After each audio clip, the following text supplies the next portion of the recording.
Social democratic party of India के जानिब से मुल्क भर में जो हाल ही में मोदी हुकूमत CAA सिटीजनशिप अमेंडमेंट एक्ट जो इम्प्लीमेंटेशन करने का एक नोटिफिकेशन जारी किया, इसका खिलाफ मुल्क भर में हम एहतजाज कर रहे हैं। इस आज एहतजाज में शामिल हुए तमाम SDP का लीडर्स, तमाम माहिदीन शहर, भाइयों, बुजुर्गों, दोस्तों और मीडिया के साथियों, क्यों आज इधर इकट्ठा हुआ है, ये क्या CAA है, इसके बारे में थोड़ी देर आपका तवज्जो लेता हूँ। आज इधर जुड़ने का मकसद ये है, सेंट्रल हुकूमत जो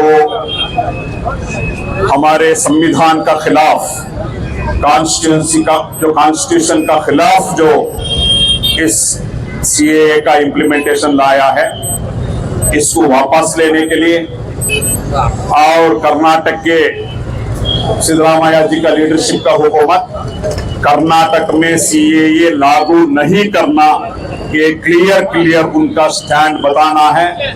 जैसा कि तमिलनाडु और केरला का स्टेट डिक्लेयर किया है, केरला में और तमिलनाडु में CAA हम लागू नहीं करेंगे। वैसा ही हम social democratic party of India तमाम अवाम की जानिब से रेस्पेक्टेड सिद्धरामैया जी को, कांग्रेस गवर्नमेंट को मुतालबा करते हैं कि कर्नाटक में भी हम लोग CAA लागू नहीं करेंगे। ये डिक्लेरेशन कांग्रेस से आना चाहिए, ये डिमांड तमाम, क्योंकि लोकसभा इलेक्शन आ रहा है, लोकसभा इलेक्शन में फिर भी अंख्या मुझ को वोट देने से पहले कर्नाटका का कांग्रेस हुकूमत को ये बताना है कि कर्नाटका में CAA नहीं लागू करेंगे, ऐसा एक स्टैंड लेना होगा।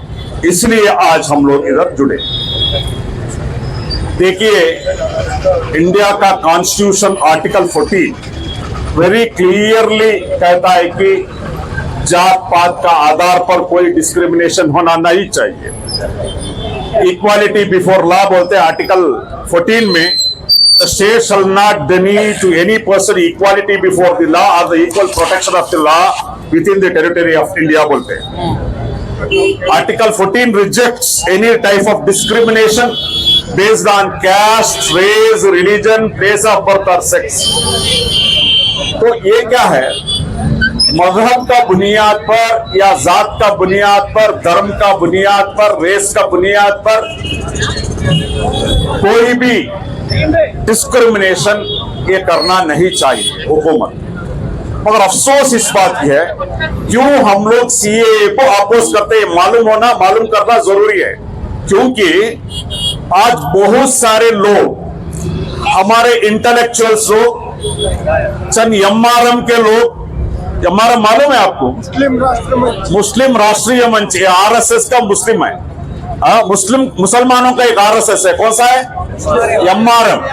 उनके चंद इंटेलेक्चुअल्स क्या बोलते हैं, तो CAA अगर लागू करते हैं तो इंडिया का मुसलमान को कोई प्रॉब्लम नहीं है, तो इसलिए क्यों आप रास्ते में आते हो, ये उनका क्वेश्चन है। उनको इसका गहरा ही मालूम नहीं है, इसको मालूम करना हमारा जरूरी है, क्योंकि आप SDP का कैडर है और सामाजिक कारकुन बहुत सारे लोग हैं, लोगों को समझाने का भी आपका जरूरी है, इसलिए थोड़ा डिटेल आपको समझा रहा हूं। समझ में आया? क्योंकि ये जो है, ये पहली बात, ये CAA क्यों आया ये समझना बहुत जरूरी है। पहली बार NRC जो शुरू करे, नेशनल रजिस्टर ऑफ सिटीजनशिप शुरू करे अस्साम में, बहुत सालों से एक था, अस्साम में घुसपैठे आया है। तो जो रंजन गोगोई जो सुप्रीम कोर्ट का चीफ जस्टिस थे, अभी राज्यसभा मेंबर है, तो उन्होंने सुप्रीम कोर्ट का डायरेक्शंस के मुताबिक अस्साम में NRC चलाई, यानी कि अपना जो भी है, आप अगर इंडिया के हैं बोले तो तुम्हारा डॉक्यूमेंट्स लेको आ जाओ। समझ में आया? डॉक्यूमेंट में रेशन कार्ड, नहीं चलेगा। समझना आप, रेशन कार्ड और दूसरा आधार कार्ड, आधार कार्ड को गौर से पढ़े तो मालूम होता है, आधार कार्ड का पीछे जो लिखा है ना उसमें मालूम होता है आधार कार्ड नहीं चलेगी। ड्राइविंग लाइसेंस, ड्राइविंग लाइसेंस तुम्हें ड्राइव कर सकते हो टच। तो ये डॉक्यूमेंट जो है सिटीजनशिप का प्रूफ, पासपोर्ट, लैंड का डॉक्यूमेंट, बहुत सारे ऐसा है, उसका ऊपर नहीं जाता मैं। तो जब एनआरसी असम में शुरू हुआ तो बिना डॉक्यूमेंट के डाउटफुल सिटीजन, कितना आबादी, 3 करोड़, जरा पानी पिलाओ भाई, 3 करोड़ आबादी असम के, कितना 3 करोड़, 3 करोड़ लोगों को भी एक्सरसाइज करे, 3 करोड़ लोगों को भी एक्सरसाइज करें, 3 करोड़ का जाकर दाखिला दीजिए। एसडीपी के लोग वॉलंटियर्स असम में जाकर टेबल डालकर काम करें डॉक्यूमेंट कराने के लिए। समझना आप, आज जो बात करने वाले इंटेलेक्चुअल से चंद लोग है ना, ये समझना social democratic party of India महीना भर असम में हमारा लीडर्स, हमारा एडवोकेट्स, हमारा कैडर्स काम कर है। दर्द हमको मालूम है, क्या गुजरा है 3 करोड़ अवाम को, तुम ना मालूम नहीं है, हम लोग काम किए इसलिए हम लोग को मालूम है। असम में हम काम किए, 3 करोड़ लोगों को डॉक्यूमेंट मांगा गया। समझना, 3 करोड़ लोगों में 19 लाख लोगों को बोला गया आप डाउटफुल सिटीजन है, यानी कि कोई आपका डॉक्यूमेंट बराबर नहीं है। कितना? 3 करोड़ लोगों में 19 लाख लोगों को बताया गया आप डाउटफुल सिटीजन है, आपका डॉक्यूमेंट डाउटफुल है। समझ गए? उसके बाद क्या हुआ, वो 19 लाख लोग कौन, ये बीजेपी क्या समझी थी 95% इसमें मुसलमान होंगे, समझ नहीं? तो क्या निकला, मुसलमान 5 लाख चिल्लर, बाकी का 12 लाख चिल्लर कौन, अदर कम्युनिटी, हमारे हिंदू भाई निकल गए डाउटफुल सिटीजन। बहुत संकट में आ गया बीजेपी, क्या करने जाको, क्या हुआ रे ये घर को बोल रहा, क्या की करने जाको, मुसलमान को फंसाएंगे जाको, खुद उन्हें फंस गए। समझ पा रहा? तो उसमें उसका बाद ये बहुत हंगामा उठा, तो हंगामा उठकर उसके बाद पार्लियामेंट में जो चर्चा हुआ ना, पूरा एहतजाज हुआ ना, उसके बाद अमित शाह एक डिक्लेरेशन करे, क्रोनोलॉजी बताए, सुनकर है ना आप, सुनो भाई जरा क्या हो रहा है उधर, गौर से सुनना। तुम्हें एसडीपी के कारकुन, सामाजिक कारकुन आज बैठे ना, उलमा समझना, क्योंकि समझाने का जरूरत है, ये बहुत लंबा चलने वाला है। आज एक दिन का प्रोटेस्ट नहीं है, लंबा चलने वाला है। तो अमित शाह क्रोनोलॉजी समझाए क्या है। जब उल्टा हुआ असम में, नो क्या बोले, आप घबराने का जरूरत नहीं है, हम लोग एनआरसी से पहले हम लोग सीएए लागू करेंगे। कई के लिए सीएए में ये लोग बताए असम, पाकिस्तान, अफगानिस्तान और बांग्लादेश से आए हुए हिंदू, सिख, ईसाई, पारसी, बुद्ध, ऐसे लोगों को हम लोग सिटीजनशिप देंगे। समझ में आ रहा? सिटीजनशिप हम देंगे, जो भी यहां आकर है, आप सिटीजनशिप नहीं है बोलकर आए हैं, आपका डॉक्यूमेंट बराबर नहीं, हम लोग क्या करेंगे, आपको सिटीजनशिप देंगे मगर मुसलमानों को नहीं देंगे। ये है डबल स्टैंडर्ड। सीएए का मतलब यही है, अफगानिस्तान, पाकिस्तान और बांग्लादेश से आए हुए तमाम वो लोग मुसलमानों को छोड़ के दूसरे लोगों को हम सिटीजनशिप देंगे। वादा ये जो है, ये आर्टिकल 14 का खिलाफ है। इक्वालिटी बिफोर लॉ होता है, डिस्क्रिमिनेशन है, इसलिए हम अपोज करते हैं। आज चंद लोग बात करते हैं, आप लोग क्यों रास्ते में आते हैं, एहतजाज करते हैं, कान खोल कर सुन लो, हमारे आइन आर्टिकल 14 का, असम का एनआरसी के बाद नॉर्थ ईस्ट में, असम में बहुत बड़ा एहतजाज शुरू हुआ। तो ये क्या है, इसको जो उल्टा हुआ इन लोगों को, तो इसलिए ये लोग सीएए लागू करें। सीएए सिटीजनशिप अमेंडमेंट एक्ट तीन कंट्री से आए हुआ अदर दैन मुस्लिम्स को देते हैं। तो ये लोग इनका अगर वो पढ़ेंगे तो आपको मालूम होता है कौन जुल्म का शिकार है। ये तीनों कंट्रीज में माइनॉरिटीज बोलकर जो जुल्म का शिकार है इनको हम बोल देंगे, जो वो लोग रेफ्यूजी होकर आएंगे, आश्रय लेके आएंगे। इंडिया पहले से ही जो भी रेफ्यूजीज इधर आया है हम अकोमोडेट किए हैं, जैसा टिबेट, चाइना जो टिबेट के ऊपर हुआ, टिबेटियंस को हम अकोमोडेट किए हैं। तो ये रेफ्यूजी का जो बात करते हैं, जुल्म का शिकार लोग बात करते हैं, तो हम क्वेश्चन करना चाहते हैं क्यों श्रीलंका का तमिलियन जो भी डिस्क्रिमिनेशन कर रहे हैं, जालिम का शिकार है, उन लोगों को क्यों सिटीजनशिप नहीं दे रहे? क्वेश्चन मार्क है इंडियन गवर्नमेंट को। The nation wants to know mister Modi, the nation wants to know mister Modi why there is no citizenship for Tamilians who is discriminated in Sri Lanka. हम पूछना चाहते हैं क्यों नहीं? रोहिंग्या में सबसे ज्यादा अगर जुल्म इस पूरे मुल्क में हो रहा है तो बर्मा में रोहिंग्यन मुस्लिम्स के ऊपर जुल्म हो रहा है, उनको क्यों नहीं है? हालांकि बांग्लादेश का रिकॉर्ड है, पार्लियामेंट में बताया गया, सुषमा स्वराज जी ने पार्लियामेंट का एक बयान में बताएगा, there is no discrimination for Hindus in Bangladesh, there is no discrimination to any other communities in the Bangladesh. कौन बोला? सुषमा स्वराज का बयान है, जो बीजेपी का हुकूमत के टाइम में सुषमा स्वराज का जो एक्सटर्नल अफेयर्स मिनिस्टर थे। तो डिस्क्रिमिनेशन का बात क्यों कहीं आया? तो ये सब क्या है? इलेक्शन का ये गिमिक है, ये समझना है। ये क्यों अभी शॉर्टली अर्जेंट में लागू किया, ये क्रोनोलॉजी भी समझना। ये जो क्रोनोलॉजी है ना, ये भी समझना क्यों तरातुरी में आया सीए तो लागू करने वाले थे।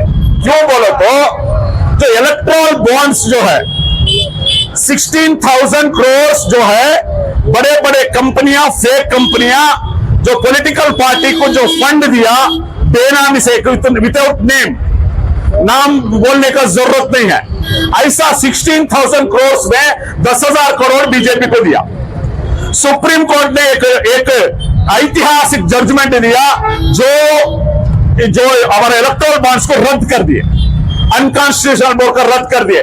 उसके बाद इसका डिटेल्स इलेक्शन कमीशन को देना चाहिए, पब्लिक को आना चाहिए। सुप्रीम कोर्ट एसबीआई को डायरेक्शन दिया, एसबीआई मना किया, एसबीआई बोला जून 30 तक टाइम देना, क्योंकि इलेक्शन हो जाना, इसमें बीजेपी को नुकसान नहीं होना। बीजेपी और एसबीआई का नेक्सस में क्या हुआ, ये लोग टाइम पूछे, मगर सुप्रीम कोर्ट, मैं सल्यूट करता हूं सुप्रीम कोर्ट का वन जस्टिस को, उन्होंने बताया there is no time within 12th of 5:30 PM in the office hours you have to submit the all reports of electoral bonds to election commission India बताए।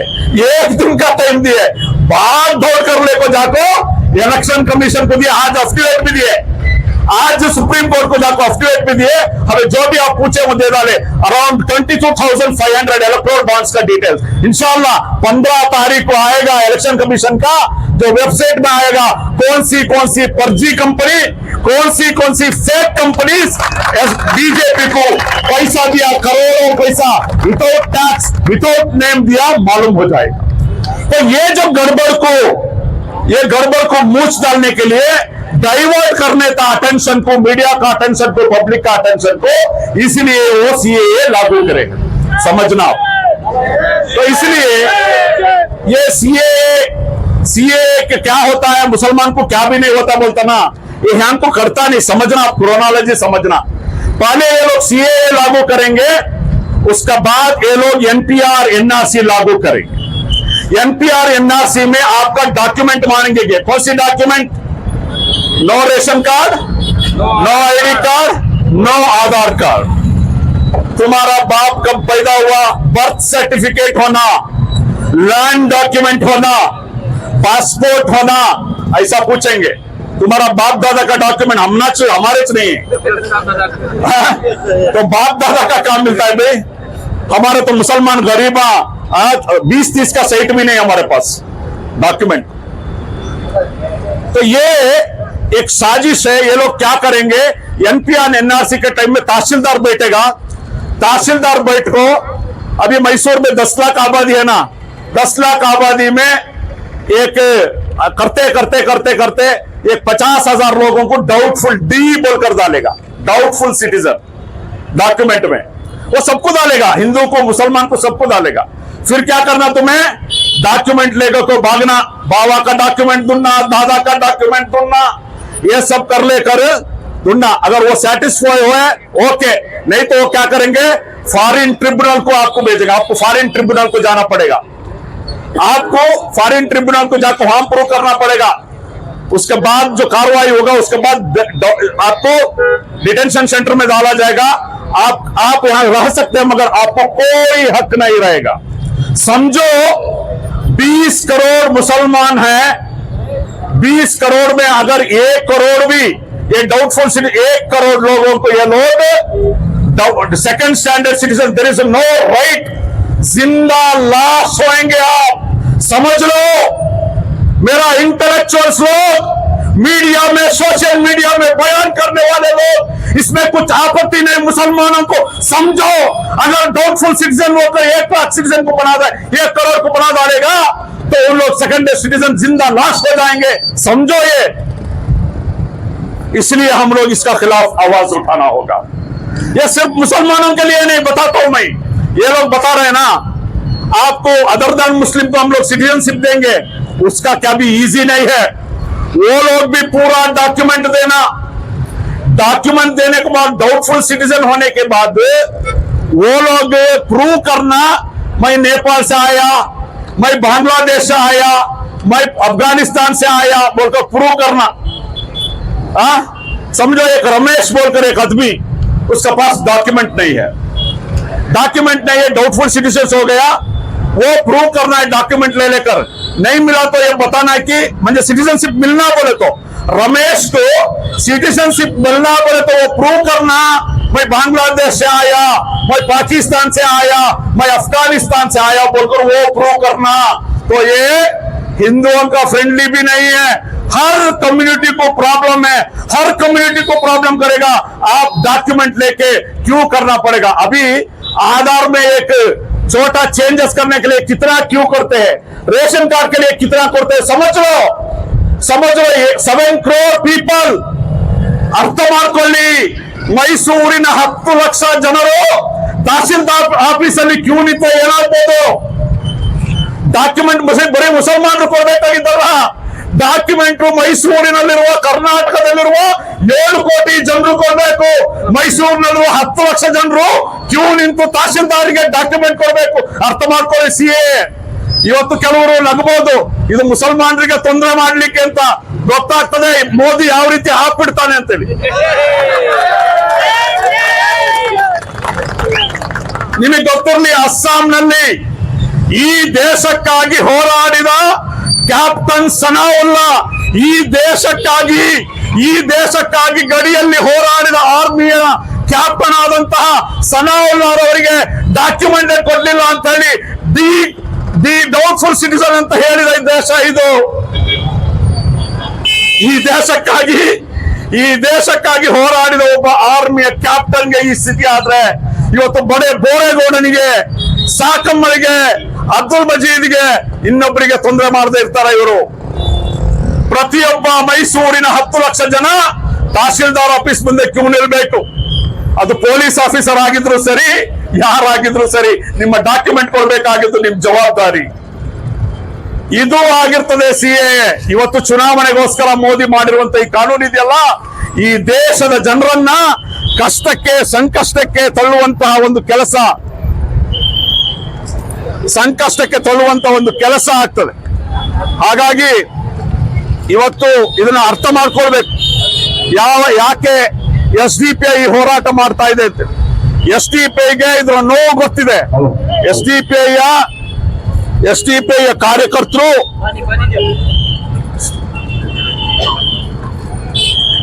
SDPIಯ ಅಡ್ವೊಕೇಟ್ಗಳು, SDPIಯ ಕಾರ್ಯಕರ್ತರು ಅಸ್ಸಾಂನಲ್ಲಿ ವರ್ಷಾನುಗಟ್ಟಲೆ ಕೆಲಸ ಮಾಡಿದ್ದೀವಿ। ಯಾಕೆ ಕೆಲಸ ಮಾಡಿದೀವಿ ಅಂತ, ಜನರ ಡಾಕ್ಯುಮೆಂಟ್ ಅನ್ನ ಸರಿಪಡಿಸಿಕೊಳ್ಳಲಿಕ್ಕೆ, ಅವರ ಅಪ್ಲಿಕೇಶನ್ ಫಿಲ್ ಮಾಡ್ಲಿಕ್ಕೆ, ಅವರಿಗೆ ಹೆಲ್ಪ್ ಮಾಡ್ಲಿಕ್ಕೆ ಹೆಲ್ಪ್ ಡೆಸ್ಕ್ ಹಾಕಿ ಅವರಿಗೆ ನಾವು ಸಹಾಯ ಮಾಡಿದೀವಿ. ಹಿಂದೂಗಳಿಗೆ, ಮುಸಲ್ಮಾನರಿಗೆ, ಎಲ್ರಿಗೂ ನಾನು ಹೇಳಿದ್ನಲ್ಲ, 3 ಕೋಟಿ ಅಸ್ಸಾಮಿನ ಜನರು, 3 ಕೋಟಿ ಹಿಂದೂಗಳು, ಮುಸಲ್ಮಾನರು, ಕ್ರೈಸ್ತರು, ಪಾರ್ಸಿಗಳು ಎಲ್ಲರೂ ಕೂಡ ಡಾಕ್ಯುಮೆಂಟ್ ಕೊಟ್ಟರು. 19 ಲಕ್ಷ ಡೌಟ್ಫುಲ್ ಸಿಟಿಸನ್, ಅದರಲ್ಲಿ 12 ಲಕ್ಷ ಜನ ಹಿಂದೂಗಳು, 5 ಲಕ್ಷ ಚಿಲ್ಲರೆ ಮುಸಲ್ಮಾನರು, 12 ಲಕ್ಷ ಜನ ಹಿಂದೂ ನಮ್ಮ ಸಹೋದರರು ಕೂಡ ಡಾಕ್ಯುಮೆಂಟ್ ಇಲ್ಲ ಅಂತ ಡೌಟ್ಫುಲ್ ಸಿಟಿಸನ್ ಆಯ್ತು. ಇದು ಅಸ್ಸಾಂನ ಸ್ಥಿತಿ ಆದ್ರೆ ಪ್ರತಿಯೊಂದು ರಾಜ್ಯದಲ್ಲೂ ಸ್ಥಿತಿ ಆಗಿರ್ತದೆ. ಬಡವರು, ಅದರಲ್ಲೂ ವಿಶೇಷವಾಗಿ ನನ್ನ ಹೆಣ್ಣು ಮಕ್ಕಳು ಮದುವೆ ಆಗಿ ಬಂದಿರ್ತಾರೆ ಬೇರೆ ಸರ್ಕಾರಕ್ಕೆ, ಅವರ ಡಾಕ್ಯುಮೆಂಟ್ ಇರೋದಿಲ್ಲ, ವಿದ್ಯಾಭ್ಯಾಸ ಇಲ್ಲ. ಇವತ್ತಿನವರಿಗೂ ಕೂಡ ಏನು ಡಾಕ್ಯುಮೆಂಟ್ಗಳು ಇರುವಂತದ್ದು. ಇವತ್ತು ಈ 2021ನೇ ಶತಮಾನದಲ್ಲೂ ಕೂಡ ಬರ್ತ್ ಸರ್ಟಿಫಿಕೇಟ್ ಇರುವಂತದ್ದು ಕೇವಲ 60% ಅಂತ ಹೇಳ್ತಾರೆ. ಇದೆಲ್ಲ ಪರಿಸ್ಥಿತಿ ಇದೆ. ಹಾಗಾಗಿ CA ಅನ್ನುವಂಥದ್ದು ಇಲ್ಲಿ ಜಾರಿ ಆಗಬಾರ್ದು. ನಾವು ಕರ್ನಾಟಕ ಸರ್ಕಾರ ಮಾನ್ಯ ಸಿದ್ದರಾಮಯ್ಯನವರಿಗೆ ಮನವಿ ಮಾಡ್ಕೊಳ್ಳೋದು, ಕರ್ನಾಟಕದಲ್ಲಿ ನಾವು CA ಜಾರಿ ಮಾಡುವುದಲ್ಲಂತ ಹೇಳಿ ಯಾವ ರೀತಿ ತಮಿಳುನಾಡು ಸರ್ಕಾರ, ಯಾವ ರೀತಿ ಕೇರಳ ಸರ್ಕಾರ ಹೇಳ್ತೋ ಹಾಗೆ ದಿಟ್ಟವಾಗಿ, ಧೈರ್ಯವಾಗಿ, ದಮ್ಮಿನ ಮೂಲಕ, ತಾಕತ್ತಿನ ಮೂಲಕ ಹೇಳುವಂತ ಒಂದು ಕೆಚ್ಚದೆ ಸಿದ್ದರಾಮಯ್ಯನವರು ಹೇಳ್ಬೇಕಾಗ್ತದೆ.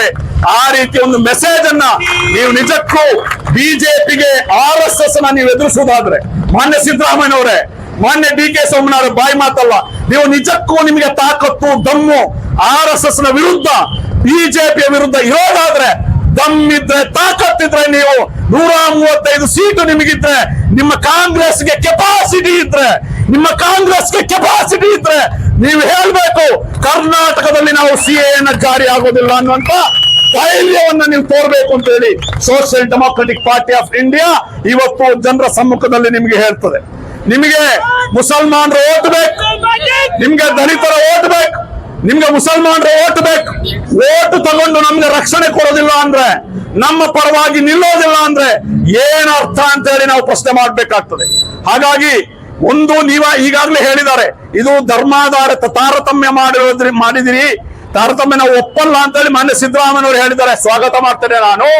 ಆದ್ರೆ ನಿಮಗೆ ಬದ್ಧತೆ ಇದ್ರೆ, ನಿಮಗೆ ಧೈರ್ಯ ಇದ್ರೆ, RSS ವಿರುದ್ಧ ತಲೆ ಎತ್ತಿ ನಾನು ನಿಲ್ತೇನೆ, ಮಾತನಾಡ್ತೇನೆ ಅಂತ ಹೇಳಿ ನಿಮ್ಗೆ ದಮ್ಮಿದ್ರೆ, ನೀವು NRC ಕರ್ನಾಟಕದಲ್ಲಿ ನಾವು ಇಂಪ್ಲಿಮೆಂಟ್ ಮಾಡೋದಿಲ್ಲ ಅನ್ನುವಂತ ಬದ್ಧತೆಯನ್ನು ನೀವು ಪ್ರದರ್ಶಿಸಬೇಕು ಅಂತ ಹೇಳ್ತಾ, ಮುಂದಿನ ದಿನಗಳಲ್ಲೂ ಕೂಡ ನನ್ನ ವಿಡಿಯೋವನ್ನು ನೋಡ್ತಾ ಇರುವ ಸರ್ವ ಜನರಲ್ಲಿ ಈ ಡೇಂಜರ್ ಅನ್ನ ಅರ್ಥ ಮಾಡ್ಕೊಳ್ಬೇಕು. ಇದು ಮುಸಲ್ಮಾನರಿಗೆ ಮಾತ್ರ ತೊಂದರೆ ಅಲ್ಲ, ಇದು ಇಡೀ ದೇಶದಲ್ಲಿರುವ 140 ಕೋಟಿ ಜನ ಡಾಕ್ಯುಮೆಂಟ್ ಹುಡುಕೊಂಡು, ಇವತ್ತು ಒಂದು ಸಣ್ಣ ಡಾಕ್ಯುಮೆಂಟ್ಗೆ ತಹಸೀಲ್ದಾರ್ಗೆ ಒಪ್ಪಿಸೋದ್ರೆ ಏನಿಲ್ಲ ಅಂದ್ರೆ 10,000 ರೂಪಾಯಿ ಖರ್ಚಾಯ್ತದೆ.